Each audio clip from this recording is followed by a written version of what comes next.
여러분 안녕하십니까? 여수 MBC 뉴스투데이입니다. 줄어드나 싶던 코로나19 확진자 수가 다시 늘고 있습니다. 정부도 전국적인 재유행을 공식화했는데요. 광주 전남 지역도 이달 들어 1,000명대를 기록하는 등 신규 확진자 증가세가 뚜렷합니다. 김영창 기자의 보도입니다. 수백 명대 수준이었던 광주 전남 코로나19 확진자가 1,000명대를 돌파하며 급증하고 있습니다. 세 자릿수로 감소한 지 40여일 만에 도로 1,000명대로 늘어난 겁니다. 5월과 6월 감소세를 보인 확진자 수가 이달 들어 늘기 시작하더니 일주일 새 2배 이상 껑충 뛰면서 확산 추세는 더욱더 빨라지고 있습니다. 확진자 한 명이 몇 명에게 전파하는지 보여주는 감염 재생산 지수도 급상승했습니다. 지난 2일 처음으로 광주의 감염 재생산 지수는 1을 넘어서면서 하루도 빠짐없이 올랐습니다. 전파력이 높고 면역 회피 특성을 가진 오미크론의 하이 변이종 BA.5 변이 검출률이 30에서 35%로 높아지고 있기 때문입니다. 전체적으로 봐서는 일단 새로운 변이 그리고 이전은 감염에 걸렸던 사람들의 항체 능력이 떨어지는 상황에서는 일단 당분간은 증가할 것으로 생각은 되는데 특히 감염에 취약한 여름 휴가철이 다가오면서 방역 당국은 이 추세라면 코로나19 확진자는 더 늘어날 것으로 보고 있습니다. 방역 당국은 코로나19 재확산을 공식화하고 대응에 나섰습니다. 광주시는 코로나19 검사와 진료 등 치료제 처방을 한 번에 받을 수 있도록 원스톱 의료 서비스를 제공하고 코로나19 전담 치료 병상을 확보하는 등 백신 4차 접종도 독려하고 있습니다. 만약에 확진자가 더 늘어나고 하면 저희가 임시 선별검사소 설치도 검토를 하겠습니다. 코로나19 재확산이 느슨한 방역의 원인이 아니냐는 지적이 제기되고 있는 가운데 방역 당국은 방역 조치 강화에 나섰습니다. MBC 뉴스 김영창입니다. 호남 지역 거주자들의 국민연금 월 평균 수급액이 전국에서 가장 낮은 것으로 나타났습니다. 더불어민주당 김혜재 의원에 따르면 지난 2월 기준으로 국민연금의 월 평균 수급액은 전북이 50만 3,200원, 전남이 51만 9,400원으로 전국에서 가장 적었습니다. 광주 지역 거주자도 54만 3,800원으로 전국 17개 시도 가운데 10위에 위치했는데 이는 월 평균 수입액이 가장 높은 울산 75만 7,200원의 72%에 불과한 수치입니다.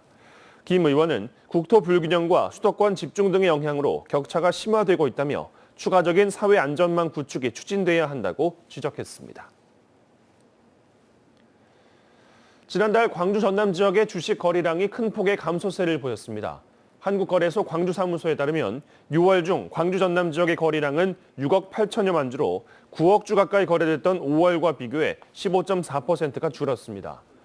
거래 대금도 한 달 사이에 7,500억 원이 감소한 것으로 집계됐습니다. 주식시장이 약세를 보이고 있는 가운데 광주 전남에 있는 상장 기업 중 우리종금과 금호 HT, 한전 KPS와 서암기계공업 등은 주가가 오르며 시가총액 상승세를 보였습니다. 수도권과의 불균형을 해소하고 지방 소멸에 대응하는 방법 중 하나로 행정통합이나 도시간 연대가 거론되고 있습니다. 전남 동부권에서도 민선 8개 출범을 계기로 여수와 순천, 광양 등을 아우르는 메가시티가 주요 의제로 다뤄질 전망입니다. 문영철 기자입니다. 지방선거를 계기로 다시 수면 위로 떠오른 광양만권 통합 문제. 후보들마다 구체적인 계획은 달랐지만 뭉치지 않으면 지역 소멸을 막을 수 없다는 것에는 뜻을 같이 했습니다. 민선 8기 지자체장 가운데는 노광규 순천시장이 동부권을 아우르는 메가시티에 대해 적극적인 추진 의지를 보이고 있습니다. 순천시는 이달 말 또는 다음 달 초 열리게 될 민선 8기 첫 여수 순천 광양 행정협의회에서 메가시티와 관련된 안건을 상정할 예정입니다. 다만 구체적인 논의보다는 공감대를 넓히는 데 목적이 있습니다. 주도권을 누가 가지고 어디를 중심으로 다른 지역을 붙일 것이냐 하기 때문에 어려워지는 거거든요. 그래서 우리가 기득권을 조금 더 내려놓고 특히 의대 유치와 쓰레기 처리 시설 등은 지자체 한 곳만의 문제가 아니어서 메가시티의 필요성이 더욱 강조되는 분위기입니다. 하지만 다른 지역의 사례를 볼 때 만만치 않은 작업임은 분명합니다. 대구와 경북이 추진하던 행정통합은 새로 취임한 지자체장의 반대로 무산 위기를 맞고 있습니다. 정부 승인까지 받은 부산과 울산, 경남의 메가시티의 경우에는 대도시 쏠림 우려 등의 발목이 잡혀 사업 추진에 제동이 걸렸고 이에 시민단체가 지자체의 전향적 자세를 촉구하고 있는 상태입니다. 메가시티가 유일한 답은 아니겠습니다만 이 문제를 어떻게 해결할 것인가에 대한 지역사회에 대한 합의와 논의가 좀 필요하지 않을까 싶습니다. 10여 년 만에 다시 출발점에 서게 된 광양망권의 통합 문제. 현실적 어려움에다 통합에 대한 반감 역시 적지 않은 상황에서 시의회와 정치권, 시민단체의 논의 방향에도 관심이 쏠릴 전망입니다. MBC 뉴스 문형철입니다. 광양시가 행안부 주관 지자체 간 협력 뉴딜 사업 공모에 선정됐습니다. 광양시는 이번 공모 사업의 선정에 따라 특별교부세 5억 원을 포함한 10억 원의 예산을 투입해 섬진강 망덕포구 배알도 일원에 윤동주, 별해는 밤 미디어 파사들을 제작할 계획입니다. 광양시는 구례군, 곡성군, 경남 하동군이 공동 참여하는 이번 사업의 추진을 통해 섬진강권 통합 관광벨트 사업도 탄력을 받을 수 있을 것으로 기대하고 있습니다. 순천 나간과 도사 지역 농작물 재배시설 내 토양 중금속 오염도가 양호한 것으로 나타났습니다. 순천시는 나간면과 도사동에 있는 시설하우스 8곳에 대한 토양 중금속 오염도를 검사한 결과 구리와 납 등 6가지 성분의 농도가 기준치 이내로 나타났다고 밝혔습니다. 순천시는 농경지와 농작물의 안전성을 높이기 위해 중금속 중화 효과가 있는 규산과 석회 등을 주기적으로 농가에 지원할 계획입니다. 고철 가격이 오르자 아파트 단지 소화전에서 황동으로 만들어진 소방 부품을 몰래 훔쳐가는 사례가 잇따르고 있습니다.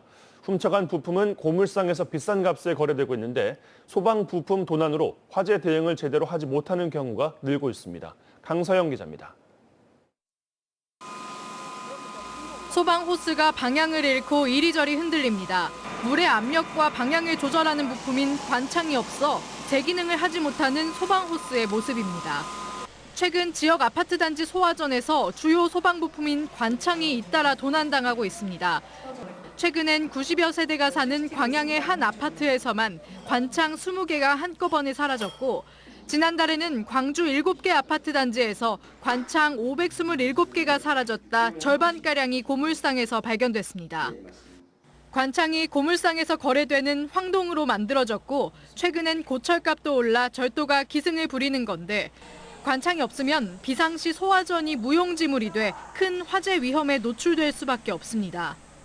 관창이 없이 물이 그냥 나오면은 사람이 호수를 잡고 물을 제대로 쏘을 수가 없어요. 압력 때문에. 사정이 이런데도 관창은 쉽게 범죄의 표적이 되고 있습니다. 소방법상 공동주택 소화전의 의무 점검 주기가 1년에 단 2차례에 그칠 뿐만 아니라 항상 사용이 가능해야 하는 소화전의 특성상 잠금 장치를 하는 것도 불법이기 때문입니다. 소방서는 아예 기존의 황동 관창을 고물상에서 거래되지 않는 강화 플라스틱 관창으로 교체가 필요하다고 지적합니다.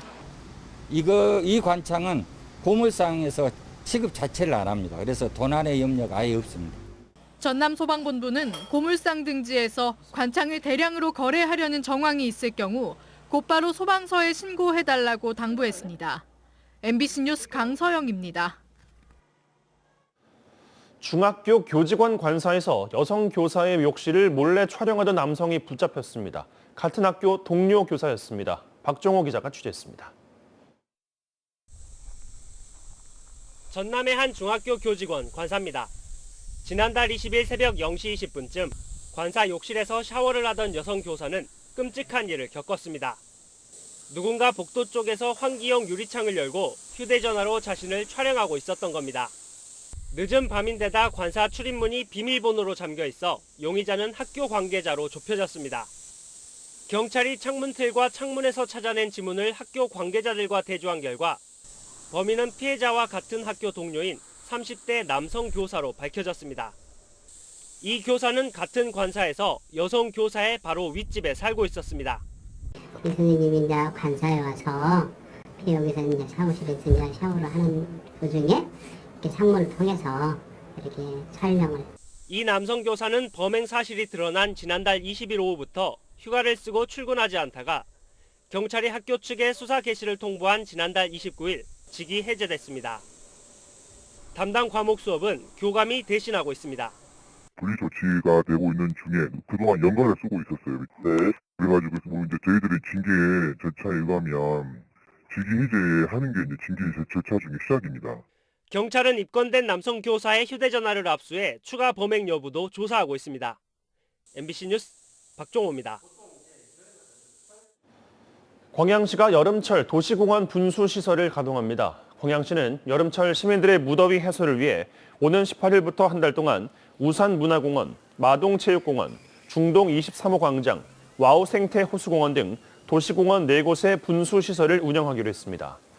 광양시는 분수의 가동 시간이 낮 12시부터 오후 8시까지 회당 30분씩 하루 6차례이고 사전 점검과 저류소 청소를 실시한 데 이어 수질 검사도 완료했다고 덧붙였습니다. 완도에서 실종됐다 숨진 일가족을 수사 중인 경찰이 차량 블랙박스 영상을 분석한 결과 범죄 연루 가능성이 없다고 결론냈습니다. 광주 남부경찰서는 일가족이 타고 있던 차량 블랙박스 화면을 분석한 결과 완도 송곡 선착장 인근 방파제에서 앞바다로 주행하는 과정에서 외부 개입의 흔적은 없는 것으로 확인됐다고 밝혔습니다. 경찰은 시신 부검과 차량 감식 결과를 확인해 범죄 연루 가능성이 추가로 확인되지 않을 경우 수사를 끝낼 계획입니다. 광주 전남에서도 어제부터 보행자 보호 의무가 강화된 개정된 도로교통법이 시행됐습니다.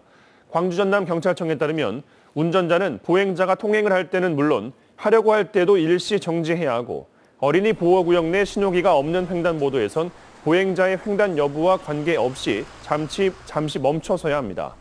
이를 포함해 회전교차로의 신호 의무 등 사진이나 영상을 통해 도로교통법 위반 사실이 드러나면 과태료를 내야 하는 항목은 현재 13개에서 26개로 늘었습니다. 전라남도와 나주시 부영주택이 한국에너지공대 부지 기부와 관련해 맺은 협약 내용과 관련해 1심에 이어 항소심 재판부도 공개하라고 판결했습니다.